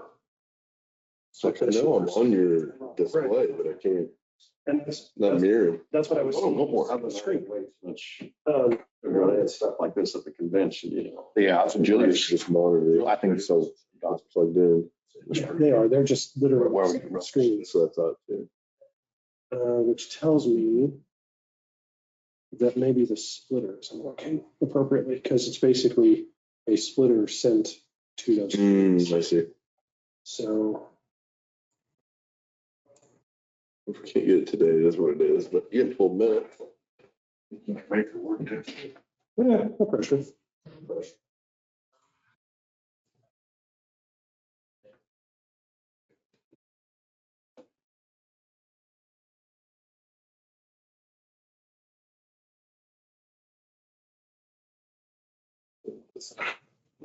You guys see a number pop up now? Yeah, 2. Let's try this. Aha, Not sure why. Getting something. you're on it. I did the exact same thing while I was remote again. I figured you did. I was trying to explain it to her what I was saying, and I was like, I was gonna grab the phone, like, let me just tell her. Now if you can get the video, which I think is that left. They used to have Abilene had what they, and a lot of cities had this, the JCs or junior chamber, they'd call it. And those guys would shoot the fireworks. What are you telling me? No. And, You can stay right where you're at. so they'd get them all kind of set up, I guess, consecutive order, and I don't know if they're on a trailer or they just. Still remoted in. Yes, you are. I did the exact same thing. And they had a couple All I instances. was remoted in. Uh-huh. One Was it? tipped over, one, oh boy. Okay, well, that's weird. wrapped it and threw it before it Getting back to it. Oh, okay. I wanted to minimize everything. so went off. Actually. because it's around other fireworks. Sure. And then I think they had one that tipped as it went off and Let's turn it off. Okay. just So consider. right over the heads, everybody up in the stands there. That's fine. Mm, Well, And, but close call, no accident. Here. And then That'd be my guess. a few years That's what after they're seeing they right. started having guys that would go, they probably had them before, but they had people that would go around and computerize everything. Right, set 'em all. Each one go off, each one was I in. never do that one because. We couldn't shoot them off in our community And it's because a lot safer. Yeah. the Alliance Club does it for liability purposes because Mhm. can't get insurance anymore on that stuff. Well, All I did was minimize. and, either they were going to do away with it or they had a year or two to Go do to. away with it. And so then it was a group, Same. I think it's, Okay, well, I can't remember what ladies group it was, but anyway, It is what they see. going door to door and asking for I money. see, Everybody Don't see said, us. we want them back. You started. until I start, yeah. So I think you're on the right one. Mm. Now you're sharing our screen. And- Yeah, that's what they see. After a year, And when she hits play, I think think it just. that's like- But it's a lot of work to go find door to out, door. they did start- Horrible. And the city decided it was, See, Community webcam is currently expensive. sharing. Yeah. money was set I aside. don't know. Show all webcams. Uh-huh. Wow. There. So What what happens to I mean, you- click Show all webcams webcams. and go. Yeah, okay. So hit attendees then. That should be able to show us the attendees, right? Walked out, I just. I just seen it on He's on it. I'm being impatient. There we go. the paper too, yeah. I have that tendency. Yeah, do that. Pull that down, right, can you? No, it's too bad. That's okay. I think you just have to make I usually have to I scroll. mean, I just, they need to be able to conduct the business. Yeah, They need a quorum. they don't need to be violent. Exactly what it You is. guys can all see it now? Yeah. Thank you. Yeah. Thank you. Yeah, no worries. Right. Yes. There was someone made I'll just public leave it on. comment, that got on the other commissioners saying, you need to be there. Oh, wow. I mean, so there is a quorum. Yeah, yeah. Oh, absolutely. Yeah. He was in roll call though. Well, They were in the middle of the vote. He got roll call. that's kind of a point of order. I guess I'm trying to stay out of it, but I think that's a key issue. He asked me that You too. participate in the roll call. You're there during discussion, You you're can there stay. during the motion, you're there during the second, So it's a yes vote. and you're still in the room. Well, if you don't vote, it's, Well, he abstained anyway. Yeah, then that means it's a if yes you vote. abstain or you don't vote. Like if we had a vote here where two people voted and one never voted yay or nay, it still would count Majority rule. as a vote. Well, but it still would count as a vote. Yeah, Just be a no vote because you didn't make a comment. Exactly. But well, I guess we should ask the clerk. Is I'm gonna that let your them throw that understanding out. of that? what, go ahead. Absolutely. This one doesn't vote. We want to get Count as- another. Yeah, Yeah. we've done that before.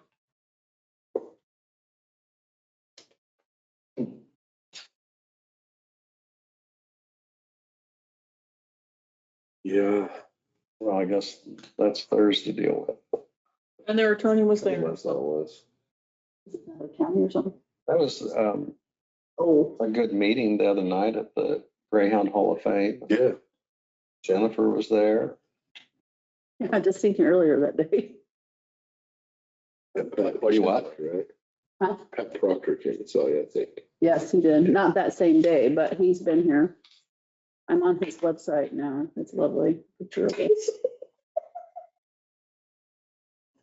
If someone comes in, I guess, if they take a picture of you or your I think they, performing your duties, it's like public domain, isn't it? I mean, so you wouldn't have to agree or disagree with their policy No, or stance, and you could still be on the. I think he's just taken because he wants to be Secretary of State and that's Mhm. the clerks are what they talk to on that. Mhm. Are there any others running that you know of? just him for now, but I mean, there's always people who could pop up, I think there's, the most public about it. I think there's some that are just waiting and So you want to go eventually. ahead and add the contract with wastewater for District 1 to the agenda, correct? I do, yeah. Okay, because it's not on the agenda. I want to make sure that We amend. need to do this, right? Yes, we do. Yes. I don't think we should wait. No.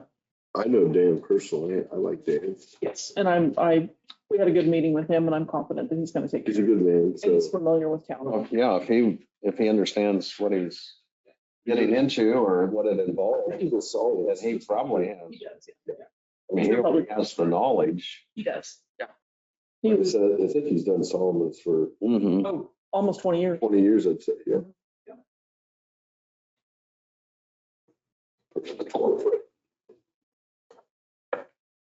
And that. What's the wording going to be on that for? Consider contract with certified wastewater operator for sewer district number 1.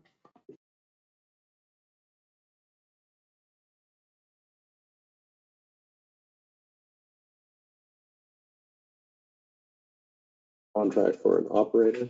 Certified wastewater operator? Certified. I guess that's the key word too, that he's certified. Correct. That's one less thing that we have to worry about.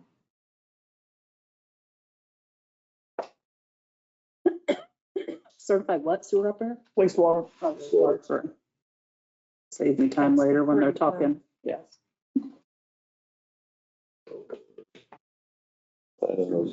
Excuse me. For Talmadge, right?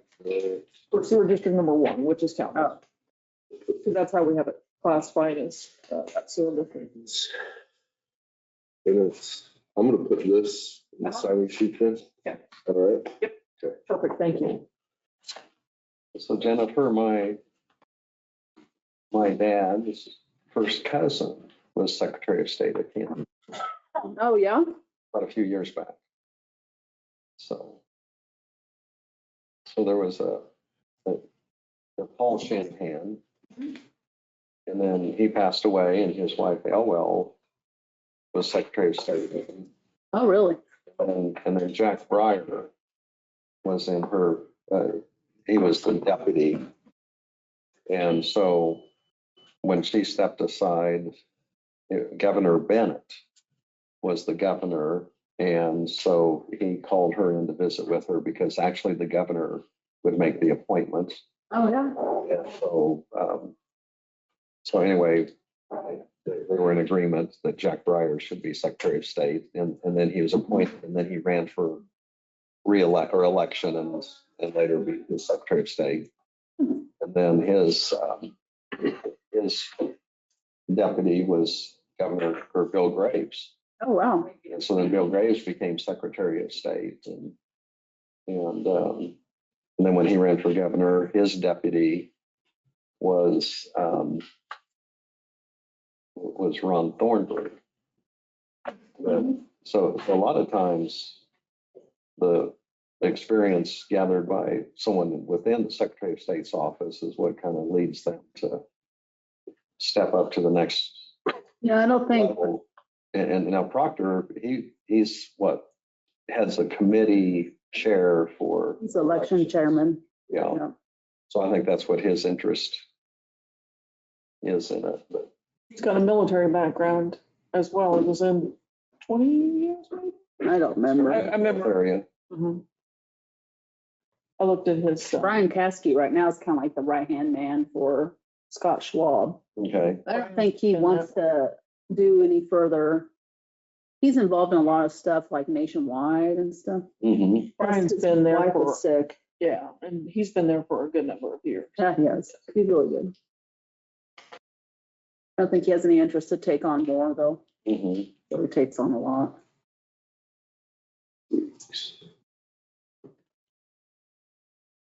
We could nominate you, but we want to keep you here. Maybe someday. I don't think I want to go to state. Too much work. Well, it's a different Different environment. Yeah, it's a different situation. I think Scott Schwab might run for governor. I thought that he filed already. Did he? That's I don't know that he's filed, but there's, pending. Because we have the two, but he wasn't one of them. Meeting. yeah. Okay. But they've had several people express interest. And so you don't know if it's a timing type thing that they're, and then somewhere along the line, I heard there were like 10 people that potentially. Possible. Big ballot next year. We'll get two constitutional Yes, you do. amendments in the primary. I'd like to make an announcement about that today. About what? That constitutional deal. I was gonna say Oh. something in the announcement. Sure.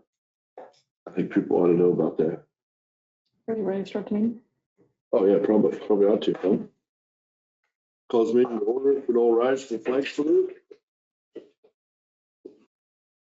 I pledge allegiance to the flag of the United States of America and to the republic for which it stands, one nation, under God, indivisible, with liberty and justice for all. Thank you. Moving on to the approval of the agenda. Only have two agenda items today. Consider purchase of steel and decking for 3 structures, as well as consider contract for certified wastewater operator. And that one's an addition. That is an addition this morning out of work session. I move to approve the agenda. I'll second that motion. Any discussion? All those in favor say aye. Aye. Moving on to consent agenda. The minutes are provided in your packet, commissioners, of April 17th meeting. Payroll this week is $427,474.24. Special check going out for $16,500. An added tax of $42.34. Do I have a motion to approve consent agenda? So moved. I'll second that motion. All those in favor say aye. Aye. Any more discussion? Moving on to commissioner comments and committee reports. I'm going to start this week, change it up a little bit. Me and Lynn and I attended the Republican guest night on Monday at the Greyhound Association. Really great event. I don't want to take all the thunder away from Lynn talking about it, but we had the most candidates I have ever seen in Abilene. We had Chris Kobach, President of the Senate, Speaker of the House, 2 governor candidates, Secretary of State. I mean, it was a full house. We didn't really get an opportunity to talk very much. I briefly spoke about our plan that we had discussed in the retreat. But by the time I was up, it was about 9 o'clock, and I don't think anyone wanted to listen anymore. So I tried to keep it brief, but also to the point. Yeah, that's all I got to report this week, commissioners. Lynn? Okay, and just kind of tying in with that event, along with the candidates there, I think Junction City, they had planned a meeting, so they had some of their people over, and then Saline County had some people there. So it really packed the house, and I think it brought a lot of attention to Dixon County, because there's a very active group within Dickinson County, and so it also shows that some of these potential candidates are very interested. And stepping beyond that, since it was a Republican event, I mean, we were there, but often the relationships that you develop with some of these candidates that eventually are office holders, you'd like to think that maybe it'll be helpful with you with communications and things that take place. And so it's kind of a ongoing networking portion, and so anyway, it was good to attend. This week also there was an event of the KCCA. It's a county commission group, had their meeting. Janelle was there and I was there. Also, there were some others from Dixon County. Jennifer was there, but it was a good chance to gather some information and also meet with other county commissioners and people involved in county government and just kind of find out what some of the issues are. They talked about the artificial intelligence quite a bit. And that's something. There's some useful things that can be done at the county level that actually will streamline things and help efficiency. And so sometimes there's cautionary things you hear about, which you need to know about, but there are some benefits that are going to be helpful to us. They had a breakout session or two. And all of us from Dixon County, not all of us, but a lot of us from Dixon County happened to be at the same table. So in a way, it was kind of a team building type exercise, but it was very good. And then also couple of things that I found interesting. They spoke at the end about safety inspections and also investigations that take place. And it's not OSHA, but it's still following the guidelines that OSHA has. And one thing, I talked to the speaker later, and he had mentioned when something occurs and needs to be corrected, and we all want to be safe, and especially in advance. I mean, you don't want to get to the situation you're in violation or something questionable. But he mentioned how businesses have 30 days to kind of take corrective action and take care of things because they have the ability to move fast. And governments, counties and cities and so on have 60 days. And even if they need more time than that, they could get an extension of 30 days. And I spoke to him afterwards and said, sometimes I think a county, for example, has more ability to respond and has the finances and ability to have the safest equipment and newer equipment than businesses do. It seems like it's a double standard there. And he said, well, that was all debated and decided back in 1974. And I think maybe that should be revisited. I just think as far as from a business standpoint, I was just kind of questioned some of the logic involved in some of that. And they only have 4 people in that division, and the 4 people have to cover not only all of the cities of Kansas, but the counties and the school districts and on and on and businesses. And I'm thinking, wow, with 4 people, how do they do that? So sometimes it is complaint driven and so on. And having said that, I mean, I think we take excellent safety measures, and I think our people with equipment take great deals of care. But also when you're dealing with heavy equipment and such, I mean, you really do need to make safety a priority. And probably Janelle can address this, or you can answer it. But our road and bridge, I mean, is it like 3 or 4 years since? 6 years. 6 years? 6 years without an accident. Yeah. Yes. Yeah. So that's tremendous. And that's not by chance. I mean, you have to be intentional to take steps in advance, and it doesn't mean there's never been any close calls or something. We all have close calls. Mhm. So even if you're driving your car down the road, Yeah. but anyway, I thought it was an excellent meeting. Good, thank you. Ron? I just want to say I'm thankful for the rain we got. Settled the dust and helped kind of slow down the little wildfires or control burns that we've had. So it's been a good week. Absolutely. Couldn't agree more with that statement. Thank you, Commissioner. Moving on, seeing no presentation of petitions or proclamations, we'll go on to public comments where County Administrator Janelle Dockin will read the rules. For the Open Meetings Act, KSA 75-4317 and 75-4318A, as the elected board, the county commission is not allowed to meet or make any decisions without posting the meeting.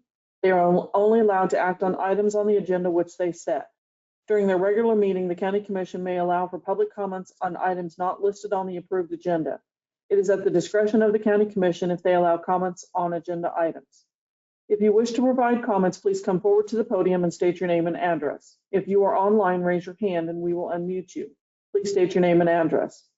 Each person may speak for 3 minutes. The allotted time will start after the speaker has given his or her name and address. Public comment shall be addressed to the county commission only and not to the speaker or the audience. Only the county commission will be permitted to ask the speaker questions. The public comment period is not a back and forth discussion with the county commission. You should make your views known to them, but it is not a time to ask them questions. You should not expect them to respond to your comments. Comments may express support or agreement with the previous speakers, but in the interest of time, please do not repeat the same information. You may state something to the effect of your name and address, and you agree with the previous speaker. It is important to maintain a respectful, non-threatening atmosphere for anyone who would like to speak.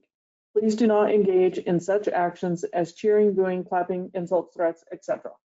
Thank you. With that being said, I will offer one public comment. I've had about 3 or 4 texts from surrounding mayors and council members of the surrounding communities asking us about our firework policy. We are working on that. We will pass our new policy next week. So stay tuned for that. Just thought I'd give a public comment on that. Maybe not next week, remember? We have That's some more research to go into that. I apologize. But it'll be up for a vote, I guess, or an action item. Yes, it Most was. In the next likely. couple weeks. You're right. I apologize. I was wrong about that. You are right. We are going to discuss it. There's a few considerations to put into effect. Just briefly, we're talking about getting rid of the permit system and what that's going to look like if we do that. We're going to put some stipulations on that. And some people have requested that it be extended one day. So it can tie in with a weekend as part of the celebration. So that's part of that formula or rewriting that's being considered. Absolutely. But we will announce when we do that in our agenda, and you guys will see that coming in the next few weeks.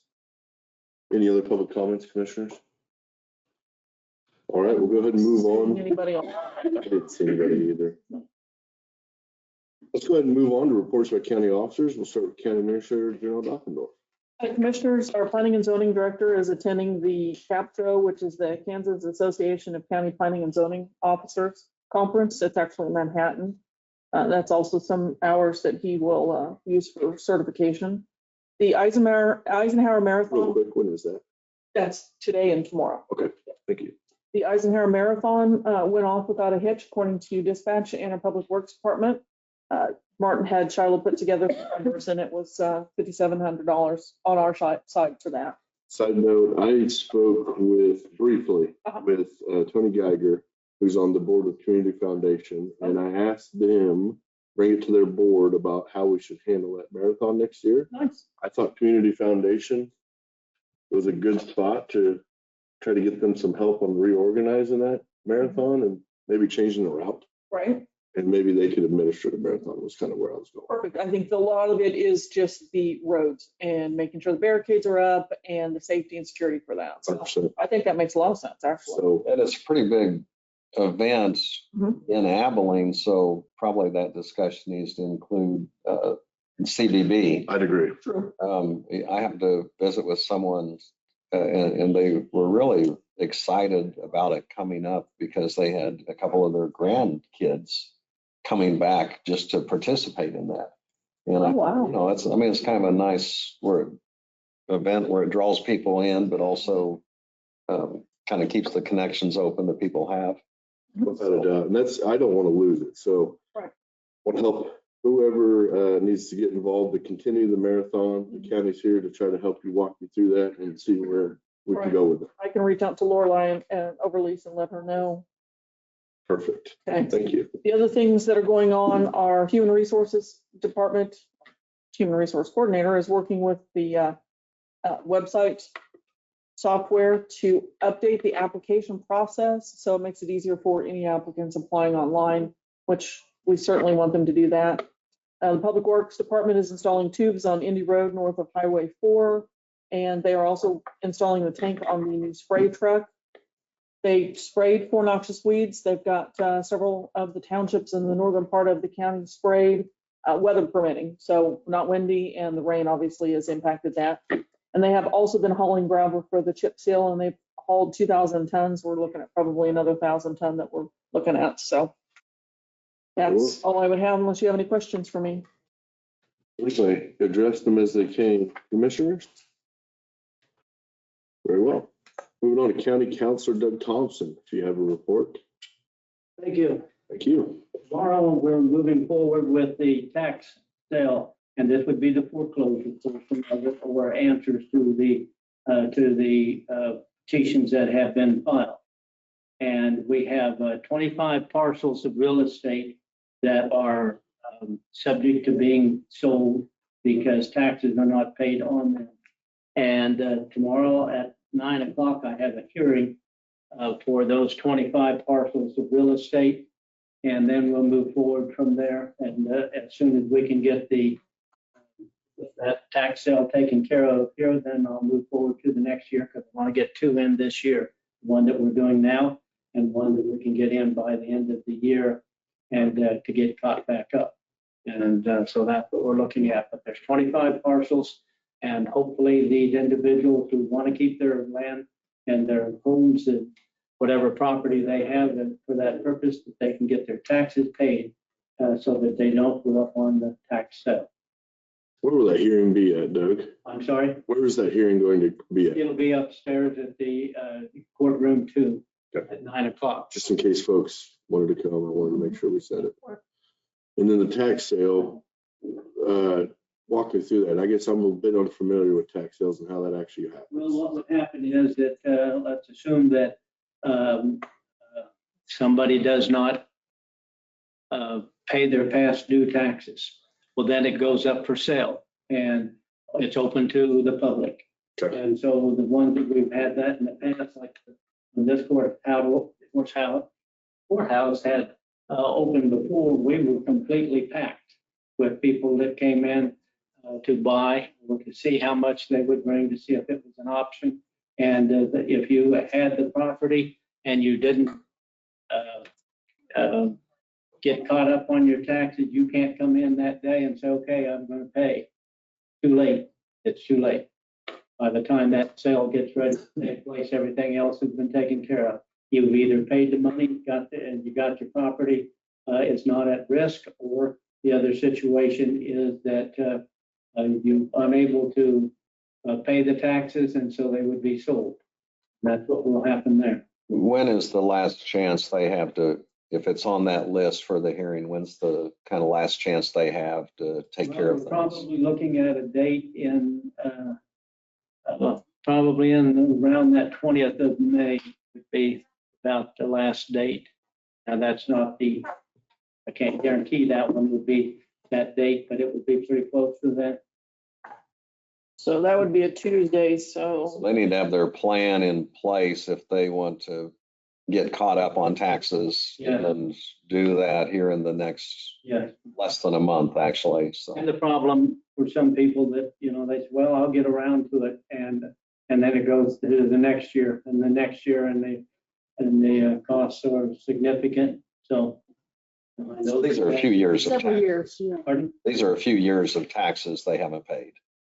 Yeah. So just missing the last one. Right. Mhm. So that's what I have for tomorrow. And forgive me, have we been provided a list of what's going to be on the tax sale? the commissioners haven't yet. That's still That's part of the process. once we get there. Okay, perfect. Awesome. Okay, that's all I got. Thank you. There are a few people that look for houses or they look at it as an opportunity. And of course, it's going to put it on back on the tax roll. Mhm. So there are people that are watching that to see if that would just happen to fit in with something they could do. And it's within the city limits as well as, all of the cities have a few in there probably. Over the years, I've seen some who will buy the property, improve the property, turn around and resell it. And others are close to that property, so they buy it because that's something they can absorb into theirs. And so that's what those are. I don't know. We had an idea about a year ago, if you remember, at the EDC. Okay. Do you want to discuss that briefly? Is that worth talking about right now? It could be brought up that it's been a consideration, but it's not on the table right now. I'd agree. But, and so Kenny and I served on the same board, but it was before he was a commissioner. So once he was elected and in on the commission, I went ahead and stepped off of the EDC. So we didn't have two commissioners there at the board and have to announce a meeting all the time. But there was a discussion on a land bank and what some of the benefits of that would be to put things like that into the land bank. But there's kind of some issues with that too, because there's some properties that never get sold even when they come up for sale, because they aren't, but anyway, that, What we had briefly discussed is possibility, and like I said, this isn't up for a policy year discussion. This is just purely making a comment. The possibility of putting them into a land bank and allowing local contractors to buy them. We give it to them at a pro rate on the condition that they either tear down the old structure that's dilapidated, build a new one worth a certain dollar figure, or they update the current one to be of code and of livable, good property. And basically getting this idea of getting out of trying to get out of the slumlord Mhm. turnaround, it seems like they want that's to what be fixed up, yeah. we want them to fix them up and get them back on the tax rolls and get a family. That's what I'd like to see. I don't know if there's something we can do to help with that process. Actually, last week, Doug Marcus and I met with the city manager of Harrington along the same lines. And Darren Vokenman had been in and talked to me about it as well. Exactly who brought that idea to us. Yeah, so, and Doug and I have visited about it. There's quite a bit of process that would need to happen because, well, you can explain it better than I can since you deal with the tax sale about what that piece looks like and how the county could be involved in it. Well, there's a number of ways that the county can be involved in it. Let's assume that nobody bids on it. And so there's no buyer for it. Now, that property may be sitting empty and deteriorating further and causing other issues. And it may have the opportunity to come in and say, okay, we want to do I don't want to say a rebuild, but clean up and et cetera, and get the property in the best position possible. And then maybe be able to sell that parcel and so forth with the next one. That's kind of what you were talking about there.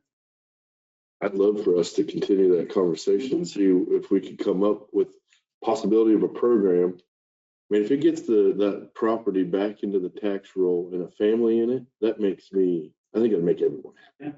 Make the neighborhood better.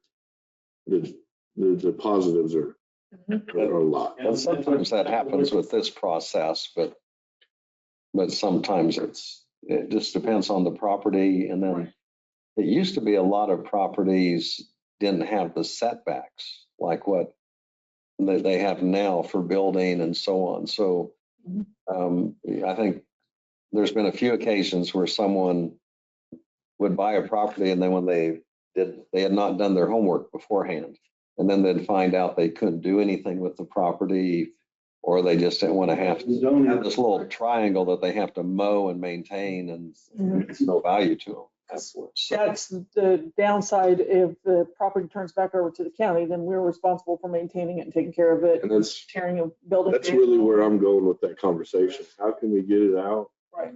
to somebody who's going to use it? Right. No use in just sitting on it. There's some people that, have lost a loved one and there went the primary source of income for it.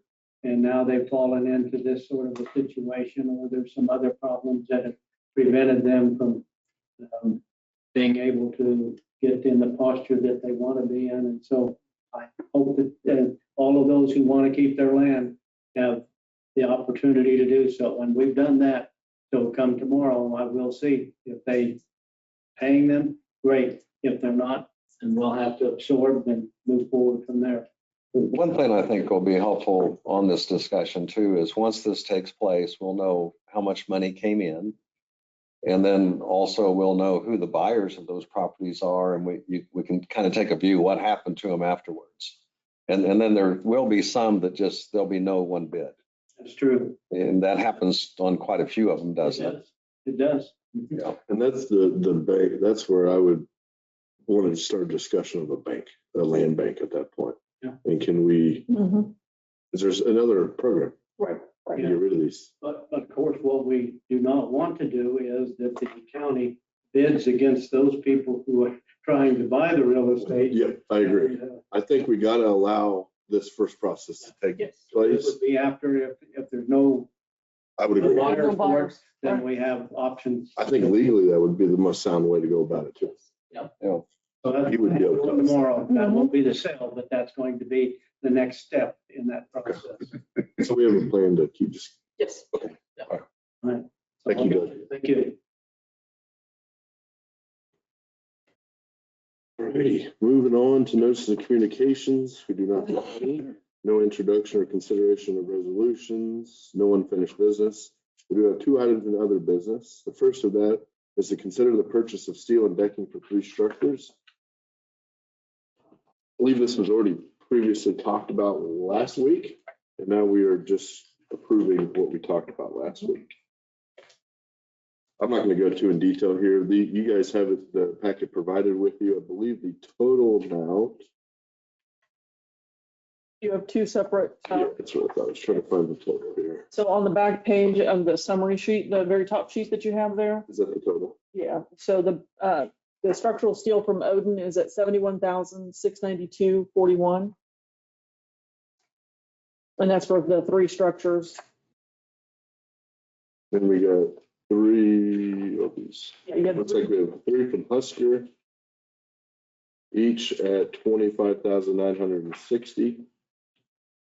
So that was each structure, or each location. So Okay. that's why there's the 3 from Husker. And there should be 3 from Odin, 3 from Husker, and 3 from Wellborn. Looks like we bought the same material for all 3 locations. Oh, maybe it'd be helpful for those listening, Janelle, if you could just go ahead and just summarize Mhm. what the purpose is, why we're considering the steel decking. On the back side of the top page. So Martin was in last week, and we're looking at purchasing steel, structural steel and decking and sheeting for 3 projects that we will build in the fall. County staff would build in the fall. And that's at 2794 Barn Road, 2914 Barn Road, and 1343 Solomon Road. And all 3, we're looking at purchasing 8 I-beams and various flat iron, angle iron, H pilings for all 3 structures. And so we received 3 bids for each from 3 companies, 3 bids for each of them. So Odin Enterprises came in at $71,692.41. Husker Steel was at $77,880, and Wellborn Sales was at $90,666.72. So we're recommending the structural steel build from Odin Enterprises at $71,692.41. And then you're going to move on to the next one, which is bid for decking and sheeting on 2794 Barn Road, 2914 Barn Road, and 1343 Solomon. Correct. 30 pieces of 12 gauge decking, 150 of the push sheeting. I only see Wellborn Sales. Is They're there? the only ones that bid. Because the other, remember, that's the company that comes out of Nebraska that does not come into this territory. So Is there any outer regional providers not that would come in here that that would deliver that here? would deliver here Okay. and would bid here. So we're concrete on Wellborn being the only supplier. Yes. Okay. And there should be a letter attached as to why that is, and it's on the back page of the. I'll be right here. Yeah. So it's from it's contact is actually what it is, but it's. Oh, yes. Thank you. It's somewhere here. I'll find it.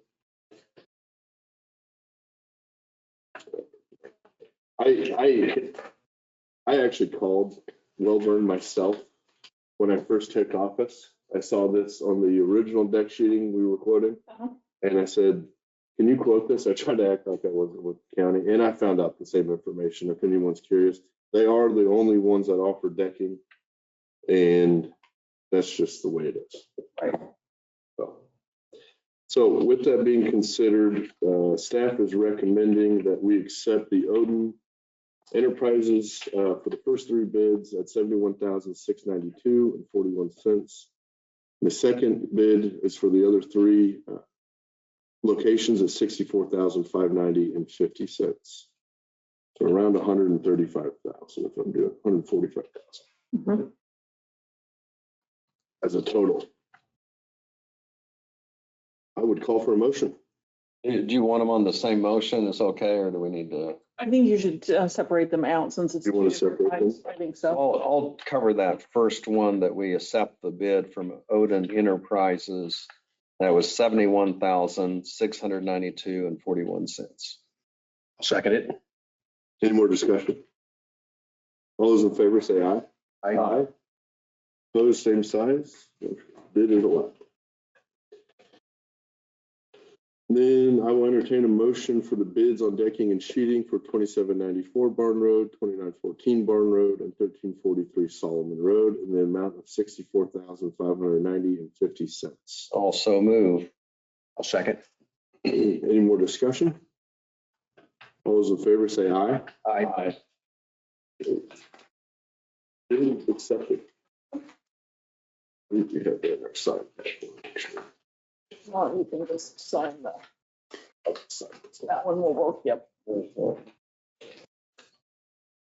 Yeah, the one they want. That's the, wait, we'll do that one.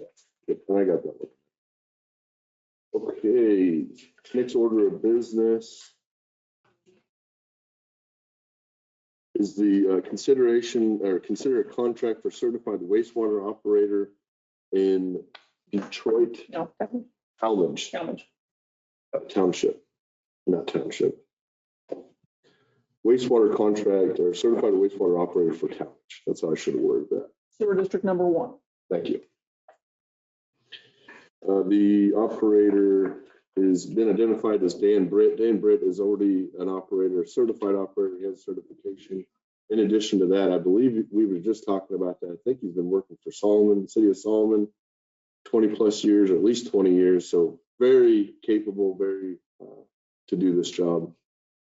I think he'll do a perfectly fine job. And this will be in addition to his jobs at Solomon. So he's still employed by the city of Solomon. It's just that this doesn't consume a lot of time, but we have to have someone there. We have to have a certified wastewater operator for that. Respond. Yes, yes. With that being considered, the rate of pay is $300 per month and then $15 per hour when he gets called out to do anything, if the public is curious.